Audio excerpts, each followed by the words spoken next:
Hello students, welcome back to our YouTube channel Aryan study success point. तो hello बच्चों, एक बार फिर से हमारे YouTube channel Aryan study success point पे आपका बहुत बहुत स्वागत है। तो स्टूडेंट्स, आज जो है हम लोग अब क्लास 8 का चैप्टर 2 पढ़ने वाले। ठीक है बच्चों, आज जो हम लोग क्लास 8 का साइंस का चैप्टर 2 पढ़ने वाले हैं, माइक्रो ऑर्गेनिज्म। जो चैप्टर्स का नेम है बच्चों, आई होप कि देखो आप दिख रहा होगा, माइक्रो ऑर्गेनिज्म फ्रेंड एंड फो।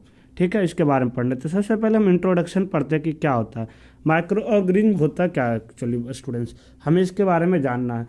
हम लोग सबसे पहले इसके बारे में जानेंगे कि माइक्रो ऑर्गेनिज्म क्या होता है। देखो स्टूडेंट, जैसा कि आप लोग यहाँ पे डायग्राम में दिख रहे होंगे, माइक्रोस्कोप से देख रहे हैं, छोटे छोटे ये सारे अलग अलग टाइप्स के क्या है माइक्रोब्स हैं। तो एक्चुअली क्या होता है, माइक्रोब्स जो होता है एक्सट्रीमली स्मॉल ऑर्गेनिज्म होता है, एक मतलब छोटे जीव जंतु that can not be seen with necked आई, जो कि हमें वैसे आँख से हम उसे नहीं देख सकते विदाउट माइक्रोब से या अगर से। इसी को हम लोग माइक्रो ऑर्गेनिज्म बोलते हैं। इसी को हम लोग क्या बोलते हैं बच्चों, माइक्रो ऑर्गेनिज्म बोलते हैं। Examples bacteria, fungi, etc. ठीक है, बैक्टीरिया हो गया, फंगी हो गया, और बहुत सारे हम लोग आगे डिटेल में पढ़ेंगे इसके बारे में। कुछ आपको डायग्राम में दिख रहा होगा कि क्या है। ठीक है बच्चों, अलग अलग टाइप्स का माइक्रो ऑर्गेनिज्म रहता है, यानी कि माइक्रोब्स जिसे हम लोग नेक्ड आई से नहीं देख सकते, उसी को हम लोग क्या बोलते हैं बच्चों, माइक्रो ऑर्गेनिज्म बोलते हैं। उसी को हम लोग क्या बोलते हैं students, micro organism. Okay students, I hope कि देखो माइक्रो ऑर्गेनिज्म क्या होता है आपको समझ में आ रहा होगा। माइक्रोब्स जो होता है बच्चों are not harmful to us, यानी कि जो माइक्रोब्स होता है वो हमारे लिए हार्मफुल नहीं होता है, but also helpful in many time, यानी कि हमेशा जो है बच्चों वो हमारे लिए हानि नहीं होता। जैसे ये जो है इसका दोनों चीज़ हम लोग पढ़ेंगे अभी, एडवांटेज भी डिसएडवांटेज भी। ये हमारे लिए फ़ायदा भी और नुकसान भी करता है। तो ये दे रखा है कि हमेशा ये हमारे लिए हानि नहीं, हार्मफुल नहीं होता, कुछ जो हमें हमारे लिए हेल्पफुल भी होता है। In this lesson we will learn about both friendly microbes as well harmful microbes, यानी कि इसलिए हम इस जो चैप्टर में बच्चों हम लोग पढ़ने वाले हैं किसके बारे में, जो हमारा फ्रेंडली माइक्रोब्स क्या है, यानी कि जो हमारे फ्रेंडली क्या है, यानी जिससे हमें बेनिफिट है, हमारा फ्रेंड जैसा बिहेव करता है जिससे, और ऐसे माइक्रोब्स जो हमारे लिए हार्मफुल है। ठीक है, हम इसके बारे में पढ़ेंगे। तो पूरे डिटेल में हम आज जो है इस चैप्टर को हम लोग कवर करेंगे। ठीक है स्टूडेंट्स, तो सबसे पहले हम बात करते हैं कि सबसे पहले देखो हम लोग बात करेंगे बच्चों क्लासिफिकेशंस ऑफ माइक्रोब्स। क्या पढ़ेंगे बच्चों, सबसे पहले हम लोग क्लासिफिकेशंस ऑफ माइक्रोब्स, यानी कि माइक्रोब्स का क्लासिफिकेशंस किस तरीके से हम लोग कर रखे। तो माइक्रोब्स को जो है बच्चों हम लोग 4 टाइप्स में क्लासीफाई कर रखे हैं। Microbes are classify broadly into 4 groups. बाकी 5वां में जो आ जाता है वायरस वो अलग से आता है एक्सपेक्शन में। तो हम लोग एक एक करके सबके बारे में डिटेल में पढ़ेंगे। सबसे पहला जो पार्ट था बच्चों बैक्टीरिया। बैक्टीरिया के बारे में हम लोग देखो पढ़ेंगे स्टूडेंट्स। तो बैक्टीरिया होता क्या, bacteria are one of the oldest life forms, यानी कि ये जो है एक तरह से सबसे ओल्डेस्ट लाइफ फॉर्म के होता है। ठीक है, जो हमारे ये जो क्या है माइक्रोऑर्गेनिज्म है, दे आर अनसेलुलर। अनसेलुलर मतलब देखो क्या होता है बच्चों, जिसके पास वन ही सेल हो। आगे हम पढ़ेंगे अनसेलुलर और मल्टी सेलुलर। ठीक है, यानी कि जो सिर्फ सिंगल सेल से बना होता है उसी को हम लोग अनसेलुलर माइक्रोब्स बोलते हैं। तो जो बैक्टीरिया होता है वो क्या होता है, अनसेलुलर माइक्रोब्स होता है। Okay students, they appear in variety of shape and size, spherical, elongated और स्पाइरल। ये जो होता है बच्चों अलग अलग शेप और साइज में पाया जाता है। जैसे स्फेरिकल में भी पाया जाता है, इनोगुलेटेड में भी, स्पाइरल में भी पाया जाता है। ये कुछ देखो स्टूडेंट्स, आई होप कि दिख रहा होगा, ये जो कुछ है टाइप्स ऑफ बैक्टीरिया है अलग अलग शेप में। ओके स्टूडेंट्स, ये जो कुछ है बैक्टीरिया का टाइप्स है अलग अलग शेप में, किस शेप में वो पाया जाता है। ओके स्टूडेंट्स, तो आई होप कि देखो आप लोग को बैक्टीरिया के बारे में समझ में आ रहा होगा कि किस तरीके से पढ़ना था। अब ये पाया कहाँ जाता है स्टूडेंट्स, हम लोग थोड़ा इसके बारे में पढ़ते हैं। They inhabit soil, water, radioactive waves and deep portion of the earth crust. यानी कि ये जो इनहेबिट मतलब ये कहाँ पे रहता है, यानी कि कहाँ पे पाया जाता है बच्चों, मिट्टी हो गया, सॉइल्स हो गया, वो वाटर यानी कि पानी हो गया, रेडियो एक्टिव वेस्ट हो गया, रेडियो एक्टिव वेस्ट हम लोग जो फेंकते हैं उसमें हो गया, और deep portion of earth crust, यानी कि जो अर्थ जमीन होता है उसका डीप पोर्शन में पाया जाता है। In fact they are also live in plants, animal bodies. ठीक है बच्चों, इनफैक्ट ज़्यादा यानी कि इनफैक्ट ये क्या है, हमारे जो है ये प्लांट्स और एनिमल बॉडी के अंदर भी पाया जाता है। ठीक है स्टूडेंट्स, दे लिव्स इन क्लोनीज, यानी कि ये पूरा क्लोनी में रहता है, पूरा क्लोनीज में रहता है, यानी कि ग्रुप्स में रहता है। सम ऑफ देम आर ऑटोट्रॉफिक्स, और जो बैक्टीरिया होता है बच्चों इसमें से कुछ तो ऑटोट्रॉफिक्स होता है जो अपना खाना खुद प्रिपेयर करता है, वाइल अदर आर हेट्रोट्रॉफिक्स, और दूसरे जो होता है बच्चों वो क्या होता है स्टूडेंट्स, और कुछ जो इसमें से होता है स्टूडेंट्स वो होता है हेट्रोट्रॉफिक मोड ऑफ न्यूट्रिशन, यानी कि ये जो है depend on other of their food, यानी कि ये जो है बच्चों किस दूसरे के ऊपर डिपेंड करते हैं अपने खाना के लिए। ओके स्टूडेंट्स, तो आई होप कि देखो आप लोग समझ गए होंगे बैक्टीरिया क्या था।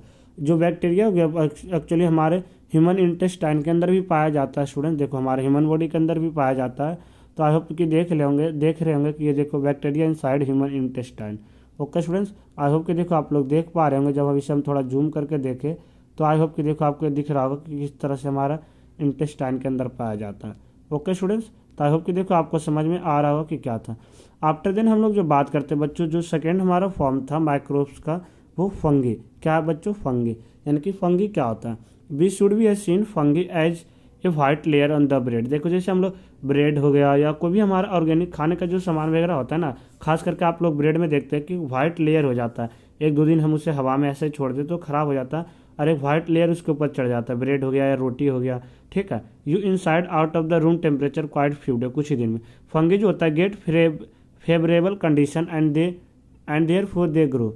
यानी कि क्या होता है फंगी जो है, ये जो है बच्चों हम लोग इसे अगर हम रूम टेम्परेचर में रखते हैं कुछ देर, तो जो फंगी को जन्मने के लिए यानी कि ग्रोथ करने के लिए उसे उसका फेवरेबल कंडीशन मिल जाता है मौसम, इस वजह से वो ग्रो हो जाता है।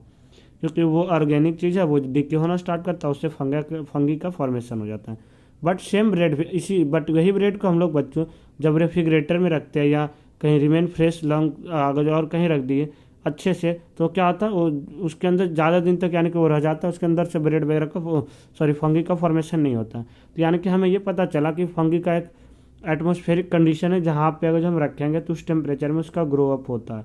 इसी वजह से हम अगर जो बाहर ऐसे छोड़ दिए तो ग्रो हो जाता है, बट वही फ्रीजर में या और उसे हम सेपरेट से जहाँ के एयर के कांटेक्ट में वो नहीं आए, तो क्योंकि ऑक्सीजन के कांटेक्ट में वो नहीं आएगा तो ऑक्सीजन से कांटेक्ट नहीं आने की वजह से ये जो है फंगी का फॉर्मेशन नहीं होगा। ओके स्टूडेंट्स, तो आई होप कि देखो आप लोग समझ रहे होंगे कि किस तरीके से हमें पढ़ना था फंगी के बारे में, और थोड़ा हम लोग देखो इसके बारे में डिटेल में जानेंगे किस टाइप्स का होता है। जैसे यहाँ पे आप लोग देख रहे होंगे स्टूडेंट्स की, देखो ये हमारा कुछ एक है खाने के, और यहाँ से क्या था ये वाइट जैसा पैचेस जैसा हो गया, तो यह क्या हो जाता है एक्चुअली फंगी का ही फॉर्मेशन होता है। कोई भी खाना आप जैसे रखते हैं ना, रोटी हो गया काफ़ी दिन तक ऐसे रख दिए तो वाइट जैसा हो जाता है। ठीक है, तो ये क्या होता है फंगी हो जाता है। ये जो होता है बच्चों, और हम बात करते हैं जो फंगी जो होता है वो क्या होता है मल्टी सेलुलर होता है। यानी कि मल्टी सेलुलर मतलब ये हुआ बच्चों कि इसके ये जो होता है मल्टीपल सेल से बना होता है, और वो जो था यूनिसेलुलर था। वो जो था बच्चों क्या था, वो जो हमारा अभी बैक्टीरिया के बारे में हम लोग पढ़े थे बच्चों, ये यूनिसेलुलर था यानी कि वो सिंगल सेल से बना हुआ था। बट जो फंगी था स्टूडेंट्स वो क्या है मल्टी सेलुलर है, यानी कि they are made of multiple cells. ये जो है बच्चों मल्टीपल सेल से बना हुआ है। दे आर हेट्रोट्रॉफिक, यानी कि और जो बच्चों हम बात करें तो ये जो फंगी होता है हेट्रोट्रॉफिक मोड ऑफ न्यूट्रिशन है। हेट्रोट्रॉफिक्स मतलब क्या होता है बच्चों, ये दूसरे depend on their other food, दूसरे फूड से, यानी कि इसका फॉर्मेशन कैसे होता है वही जो डेड और डिकेड ऑर्गेनिज्म होता है वहीं से डिकम्पोज होने की वजह से इसका फॉर्मेशन होता है, तो ये वहाँ से खाना लाता है। और ये जो होता है बच्चों ये जो है ये भी हमेशा क्लोनीज में रहता है, and prefer warm and moist place to grow. और ये प्रीफर करता है थोड़ा गर्म और नमी जैसा जगह होता है ना, जहाँ पे थोड़ा मॉइस्चर्स होगा, गर्म भी होगा वार्म भी होगा, वहाँ पे ये जो है क्या करता है ग्रो करता है, ज़्यादा रहता है। ठीक है, वहीं पे ये ग्रो करता है। दे आर इमोवाइबल, ये जो होता है बच्चों क्या होता है एक इमोवाइबल है। एंड देखो कुछ एग्जांपल्स है फंगी और कुछ एग्जांपल है जैसे फंगी का येस्ट हो गया, मशरूम हो गया, मोल्ड्स हो गया, ये सारे क्या है अलग अलग फंगी का ही क्या है एग्जांपल है। ठीक है बच्चों, येस्ट जो होता है बच्चों मशरूम जैसे, यानी कि जो पेड़ वगैरह का होता है ना उसके ऊपर जो उग जाता है वो येस्ट होता है। मशरूम होता है जो हम लोग ऑर्गेनिक मैटर जैसे घास हो या पुआर या इसे हम लोग फार्म में तैयार करते हैं तो ये येस्ट होता है। तो ये कुछ एग्जाम्पल था किसका फंगी का। अभी हम लोग देखो दो माइक्रोब्स के बारे में पढ़े हैं स्टूडेंट्स, एक पढ़े बैक्टीरिया के बारे में। बैक्टीरिया जो था क्या था ऑटोट्रॉफिक्स और हेट्रोट्रॉफिक दोनों होता है। ये जो होता है सिंगल सेलुलर होता है यानी कि एक ही सेल से बना होता है, यूनिसेलुलर यानी कि एक ही सेल से बना होता है। और उसके बाद जो फंगी था बच्चों ये क्या था मल्टी सेलुलर था, ये हेट्रोट्रॉफिक मोड ऑफ न्यूट्रिशन है। ठीक है स्टूडेंट्स, और ये ज़्यादा वार्म और मॉइस्ट कंडीशन में ये ग्रो करता है। ओके स्टूडेंट्स, ये शॉर्ट फॉर्म में आप लोग दोनों के बारे में अच्छे से डिटेल में आई होप कि समझ गए होंगे। अब जो थर्ड था स्टूडेंट्स, जो थर्ड है देखो हमारा जो थर्ड है बच्चों ये प्रोटोजा। थर्ड जो बच्चों ये प्रोटोजा यानी कि क्या होता है इसके बारे में पढ़ेंगे। तो जो प्रोटोजा होता है बच्चों दे आर मोस्टली यूनिसेलुलर, ये जो होता है ज़्यादातर क्या होता है बच्चों यूनिसेलुलर होता है। ठीक है बच्चों, यूनिसेलुलर मतलब they made of one single cell. Protozoa देखो प्रोटोजा और बैक्टीरिया ये दोनों क्या है बच्चों यूनिसेलुलर। क्या है बच्चों यूनिसेलुलर मीन्स हम बात कर रहे थे क्या सिंगल सेल से बना होता है। वही अभी हम जो फंगी के बारे में पढ़े थे ये क्या था बच्चों मल्टी सेलुलर था, यानी कि बहुत सारे सेल्स के बना हुआ था, 2 और मोर सेल से। सम ऑफ ये भी देखो, प्रोटोजा जो है एज ए बैक्टीरिया के जैसे इसका भी है, इसके ये भी जो होता है कुछ ऑटोट्रॉफिक होता है, कुछ जो हेटरोट्रॉफिक होता है। Okay students, they prepare moist and aquatic habitats, यानी कि प्रोटोजा जो होता है बच्चों कहाँ होता है, ज़्यादा नमी जहाँ पे होता है वहाँ पे, या एक्वेटिक हैबिटेट्स यानी कि जहाँ पे जलवायु जीवन ज़्यादा होता है ना, वहाँ पे जो है इसका फॉर्मेशन ज़्यादा होता है। They have live singly unlike bacteria and fungi, ये जो बच्चों सिंगली रहता है, बैक्टीरिया और फंगी के जैसा नहीं रहता, यानी कि ये जो है कॉलोनीज में नहीं रहता। ये जो है प्रोटोजा जो होता है बच्चों ये सिंगल रहता है, ठीक है। बट जो ये जो था हमारा जो बैक्टीरिया और फंगी था वो क्या था, कॉलोनीज में रहता था, पूरे कॉलोनीज में रहता था, ग्रुप्स में। बट ये जो है बच्चों क्या रहता है, सिंगल रहता है प्रोटोजा। बट ये और क्या था बच्चों, ये कहाँ पाया जाता है, तो मॉइस्ट और एक्वेटिक हैबिटेट्स में। और इसमें बताते हैं कि some of the them are autotrophic, कुछ इसमें से जो होता है बच्चों क्या होता है, ऑटोट्रॉफिक्स होता है जो अपना खाना खुद प्रिपेयर करता है। बाकी वही कुछ जो होता है बच्चों वो हेटरोट्रॉफिक्स होता है, यानी कि depend on other of their food, यानी कि ये दूसरे पे निर्भर रहता है अपने खाने को लेकर के। Okay students, some of example of protozoa और देखो कुछ एग्जाम्पल्स है जो बच्चों प्रोटोजा का कुछ एग्जाम्पल्स जो है हम लोग पढ़ रहे थे। एमोवा, प्रेसिनियम, ट्राइनोसोमा, देखो ये एमोवा हो गया, ठीक है बच्चों, ये पेनिसिलियम हो गया, ये कुछ अलग अलग। आई होप कि देखो आप लोग को दिख रहा होगा स्टूडेंट्स, और डायग्राम थोड़ा हम लोग बड़ा करके आपको दिखा रहे तो आप लोग देख पा रहे होंगे कि किसके फॉर्म में पाया जाता है प्रोटोजा, ठीक है बच्चों। तो आई होप कि देखो सबके बारे में आप लोग अच्छे से समझ गए होंगे, और डायग्राम भी थोड़ा आप लोग अच्छे से अगर जो कोशिश करना कि ज़्यादा से ज़्यादा आपको डायग्राम बना के, मे भी एग्जाम में किसी का डायग्राम्स आ जाते हैं, और आगे क्लास जब सेल पढ़ोगे तो उसमें भी मे भी डायग्राम्स आ जाता है। अब एल्गी के बारे में पढ़ेंगे। आई होप स्टूडेंट्स कि देखो आप लोग एल्गी के बारे में 7th क्लास में अच्छे से पढ़ेंगे कि क्या था। ये जो होता है बच्चों दे आर मल्टी सेलुलर होता है, यानी कि made of multiple cell, they are made of multiple cell. देखो बच्चों जो चार था ऑर्गेनिज्म था, माइक्रो ऑर्गेनिज्म, उसमें से 2 मल्टी सेलुलर है, 2 यूनिसेलुलर है। मल्टी सेलुलर क्या क्या था बच्चों, फंगी और एल्गी। यूनिसेलुलर क्या था बच्चों, बैक्टीरिया और प्रोटोजा। ओके स्टूडेंट्स, आई होप कि दोनों के बारे में आप समझ गए होंगे। आपको जैसा कि पता है बच्चों कि एल्गी जो होता है ज़्यादा एक्वेटिक हैबिटेट में रहता है, यानी कि जलवायु में रहता है, आपको पता है, ठीक है। एल्गी जहाँ मॉइस्चर वगैरह होता है वहीं पे ये हो जाता है ना, ठीक है। पानी के ऊपर भी देखते हैं काई वगैरह लग जाता है ना, जो आप लोग समझते हैं ग्रीन ग्रीन पैचेस हो जाता है, ये जो होता है बच्चों क्या होता है, एल्गी होता है। Okay students, some common examples of protozoa are, देखो यहाँ पे कुछ कॉमन एग्जांपल्स ऑफ प्रोटोजा का बच्चों, some common examples of protozoa are spirogyra, ulothrix और क्लैमिडोमनस, ठीक है स्टूडेंट्स। ये जो कुछ एग्जांपल्स था देखो सबका, आई होप कि देखो यहाँ पे आप लोग दिख रहे होंगे, और सबका एग्जांपल्स भी है। सबका एग्जांपल्स याद रखना बहुत इंपॉर्टेंट है, ताकि आपको एग्जाम में इसे याद रहे, नाम कुछ एग्जांपल्स लिखना हो तो आपको नाम याद रहे। ओके स्टूडेंट्स, तो आई होप कि देखो आप लोग समझ गए होंगे कि किस तरीके से हमें करना था। आफ्टर देन था बच्चों जो हम एक और बताए थे कि 4 था, के अलावा एक जो होता है हमारा माइक्रो ऑर्गेनिज्म जो है वायरस है, जो एन एक्सपेक्शन में इसे रखते हैं अब बाद में। वायरस जो होता है एल्सो एक microscopic, but they are not consider as microorganism. ये जो होता है बच्चों वायरस जो होता है बच्चों, ये भी माइक्रोस्कोपिक होता है, यानी कि इसे भी हम नेक्स्ट आई से नहीं देख सकते, बट इसे हम लोग माइक्रो ऑर्गेनिज्म में कंसिडर नहीं करते। क्यों, they have been outside of host cell, यानी कि ये जो होता है बच्चों ये जो होता है स्टूडेंट्स क्या होता है, they we have like non living when outside host cell and reproduce only when inside the host cell. यानी कि देखो बच्चों ये जो क्या होता है, जब ये जो होता है नॉन लिविंग के जैसा बिहेव करता है जब सेल के बाहर होता है, किसी लिविंग थिंग्स के अंदर कॉन्टेक्ट में नहीं होता है। और वही जो होता है होस्ट करता है जब, और रिप्रोड्यूस अपने आप को रीजनरेट करता है जब जो है स्टूडेंट्स ये जब जो है किसके अंदर में आता है, लिविंग थिंग्स के अंदर, तभी तो वायरस फैलता है। जैसे आज को आपको पता होगा कोरोना वायरस फैल रहा है, क्या होता है, ये वायरस और किससे फैलता है, जब तक जितने एक दूसरे से लोग कांटेक्ट में आते हैं, यानी कि वो लिविंग थे, तो फिर ज़्यादा फैला, उससे लोग और कांटेक्ट में आए और फैला। इसीलिए जो आज देखो जैसे लॉकडाउन चल रहा है, इसका कारण मेन रीजन क्या था कि जो है जो पीपल है जो एक दूसरे से कांटेक्ट में नहीं आएंगे तो जो वायरस है वो कम से कम फैलेगा, क्योंकि जब तक कि लिविंग थिंग्स के बॉडी में कांटेक्ट नहीं करेगा फैलेगा नहीं। तो यही था एग्जांपल्स वायरस के बारे में।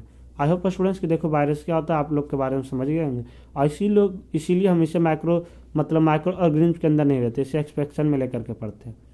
ओके स्टूडेंट्स, तो आई होप देखो कि अब आपको students types of micro organism आपको अच्छे से समझ में आ गया होगा। ओके स्टूडेंट्स, कि क्या क्या उसका टाइप्स था, 4 टाइप्स हम लोग पढ़े थे और उसका क्या था। अब जो हम लोग पढ़ेंगे बच्चों माइक्रोब्स का हमारे लाइफ के ऊपर क्या रोल्स है, roles of microbes in our life, यानी कि जो हमारे ये जो माइक्रो ऑर्गेनिज्म है इसके हमारे शरीर के, हमारे लाइफ जीवन के ऊपर इसका क्या प्रभाव है।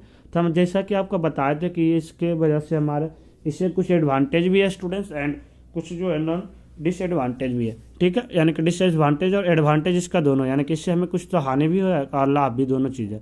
You might note that microbes only for causing harms to human being and causing disease and make us ill. देखो जैसा कि आपको अभी तक जैसे ये बता रहा है कि जैसे आपको अभी तक पता होगा कि आप लोग तभी तक यही जानते हैं कि ये हमारे लिए हार्म ही होता है, यानी कि हानि पहुंचाता है, और जिसके वजह से हम लोग बीमार पड़ते हैं। जैसे अलग अलग टाइप्स का देखो माइक्रोब्स है और अलग अलग तरह से इसका बीमारी हम लोग बहुत सारे इसके डिटेल में पढ़ने वाले हैं, ठीक है बच्चों। बट ट्रुथ, लेकिन जो सही में क्या, but truth is microbes are also beneficial to us in variety of way, यानी कि लेकिन सच्चाई में ये है बच्चों कि जो माइक्रोब्स है वो ओनली बट सिर्फ हमारे लिए हानि नहीं, बट हमारे लिए क्या है, एक तरह से लाभदायक भी है। They help in preparation of several house hold, यानी कि जो माइक्रोब्स की वजह से हम लोग बहुत सारे जो है हमारे घर का सामान जो होता है उसे प्रिपेयर करने में मदद करता है, किचन का सब। जैसे इंडस्ट्रियल में जैसे हो गया, जैसे इंडस्ट्रियल में जैसे दही हो गया, केक हो गया, ठीक है स्टूडेंट्स, केक हो गया, ब्रेड हो गया, ये सारी चीज़ में हमें क्या करता है, ये हेल्प करता है बनाने में। अगर जो माइक्रोब्स नहीं होगा तो ये सब चीज़ हमारे इसके बिना इसके वजह से फॉर्मेशन नहीं होगा। They also help in environment acting decomposer and bio fertilizers, और जो होता है बच्चों जो माइक्रोब्स होता है वो इन्वायरमेंट को डिकम्पोजर्स के तौर पे काम करता है और बायो फर्टिलाइजर्स के रूप में भी यूज होता है। जैसा कि आपको पता होगा कि बैक्टीरिया हो गया, जिसके वजह से क्या होता है, और एल्गी बहुत सारे फॉर्मेशंस होता है, बैक्टीरिया होता है, ऑर्गेनिक चीज़ जो डीके वगैरह होता है उससे फॉर्मेशन होता है, फिर उससे नाइट्रोजीनियस फॉर्म में होता है जो प्लांट्स उससे लेता है, तो ये बायो फर्टिलाइजर्स का काम करता है। Okay students, they play an important in sewage treatment as well, और ये जो है एक बहुत बड़ा इंपॉर्टेंट रोल प्ले करता है सीवेज ट्रीटमेंट को एज वेल, यानी कि जो नाली वगैरह हो गया, कोई भी सीवेज हो गया ना, तो उससे को ट्रीटमेंट करने में ये बहुत बड़ा अपना योगदान करता है। तो इस वजह से इसका कुछ एडवांटेज था और डिसएडवांटेज भी था। देखो आप लोग यहाँ पे जैसे दिख रहा होगा पेस्टिसाइड्स क्या है, हम लोग बहुत सारे सबका रूल्स बारे में, इसका एडवांटेज और डिसएडवांटेज जो है बच्चों सबको बिल्कुल एक्सप्लेन में पढ़ेंगे। ओके स्टूडेंट्स, अब देखो क्या है बच्चों कि microbes role in curding of milk. पहले माइक्रोब्स का जो है बच्चों हमारे क्या रोल है कर्डिंग ऑफ मिल्क, यानी कि दूध से दही को जमाने में माइक्रोब्स का क्या रोल होता है, इसके बारे में पढ़ेंगे। तो microbes play a virtual role in preparing of curd from milk, यानी कि माइक्रोब्स जो होता है बच्चों एक बहुत वर्चुअल रोल प्ले करता है किस चीज़ के लिए, दही जमाने के, दूध से दही जमाने में। कर्ड्स जो होता है बच्चों बैक्टीरियम, कर्ड्स के अंदर दही के अंदर क्या होता है, एक बैक्टीरियम होता है लैक्टोबैसिलियस, ठीक है। लैक्टोबैसिलियस जो होता है फ्रेंडली बैक्टीरिया है, यानी कि फ्रेंडली बैक्टीरिया हमारे लिए हार्मफुल नहीं होता। It treats and prevent diarrhoea and helps in food break down and absorption of nutrients, यानी कि ये हमें क्या करता है बच्चों, डायरिया से प्रिवेंट करता है, खाना को तोड़ता एंड ऑब्जर्व करता है न्यूट्रिएंट को, खाना से न्यूट्रिएंट को ऑब्जर्वेशन करने में हमारा मदद करता है। फॉलोइंग आर चेंज, तो अब देखो दही जो है कैसे जमता है, क्या इसका कारण होता है, जो लैक्टोबिलियस की वजह से दही जमता है। फॉलोइंग क्या क्या चेंज होता है, following change to lead the formation of curd from milk. सबसे पहले हम क्या करते हैं बच्चों, एक small amount of curd added to milk, यानी कि छोटा जिसे हम तोरन या जो इस तरह से बोलते हैं, क्या करते हैं बच्चों, दही के दूध के अंदर डालते हैं। लैक्टोबिलियस जो होता है दही के अंदर प्रेजेंट होता है, जो कन्वर्ट करता है शुगर इन मिल्क, ठीक है, कन्वर्ट शुगर्स इन मिल्क, यानी कि जो शुगर्स को मिल्क के फॉर्म में कन्वर्ट करता है। लैक्टोस जो एक लैक्टिक एसिड होता है, लैक्टिक एसिड जो होता है बच्चों imparts sour taste to curd, और जो लैक्टिक एसिड होता है बच्चों उसे क्या कर देता है, दूध को सावर टेस्ट में कन्वर्ट कर देता है दही में, यानी कि ठीक है। और जो इंक्रीज एसिड, और इसका वजह से क्या होता है बच्चों, increase acidity cause milk proteins turn into solid mass, इसी के बाद एसिडिटी के वजह होने की वजह से जो मिल्क का जो प्रोटीन होता है बच्चों वो सॉलिड मास में चेंज हो जाता है। और this change texture of curd, ऐसी चेंज को हम लोग क्या बोलते हैं, दही को जमता है, ठीक है बच्चों। तो इस तरह से आई होप कि देखो आप लोग समझ गए होंगे कि जो है कर्ड का फॉर्मेशन जो है स्टूडेंट्स किस तरह से होता है। ओके स्टूडेंट्स, और इसी वजह से हम लोग जो ये जो हमारा बैक्टीरिया था कौन सा, लैक्टोबैसिलस, ये जो है ये है हमारा फ्रेंडली बैक्टीरिया, क्या है ये फ्रेंडली बैक्टीरिया है। अब देखो बच्चों आगे हम लोग पढ़ेंगे माइक्रोब्स रोल इन बेकिंग, यानी कि जो बेकिंग हम लोग यानी कि बेकिंग बनाते हैं ना उसमें क्या रोल होता है। तो ये जो होगा स्टूडेंट्स हम लोग नेक्स्ट क्लास में पढ़ेंगे इसके बारे में, रोल बेकिंग को बनाने में क्या रोल्स करता है। आफ्टर देन हम लोग पढ़ेंगे एंटीबायोटिक प्रिपरेशन में, दवा बनाने में इसका क्या रोल्स है। ये सारे हम लोग जो पढ़ेंगे नेक्स्ट क्लास में पढ़ेंगे। तो आई होप स्टूडेंट्स कि आज का जो ये फर्स्ट क्लास था, ये जो हमारा चैप्टर 2 का, आपको अच्छे से समझ में आएगा। और अगर जो भी फर्स्ट स्टूडेंट्स को किसी भी स्टूडेंट्स का कोई क्वारी रहता है तो आप हमें कमेंट करके ज़रूर बताएं, ताकि आपका जो भी डाउट है वहाँ से क्लियर हो जाए। सो स्टूडेंट्स, फिर हम लोग मिलते हैं नेक्स्ट क्लास में नेक्स्ट टॉपिक के साथ। जब तक आप लोग घर पे अच्छे से सुरक्षित रहिए, और आई होप कि आप लोग हमारे साथ जुड़ के अच्छे से पढ़ रहेंगे। So thank you for watching, see next time, thank you so much.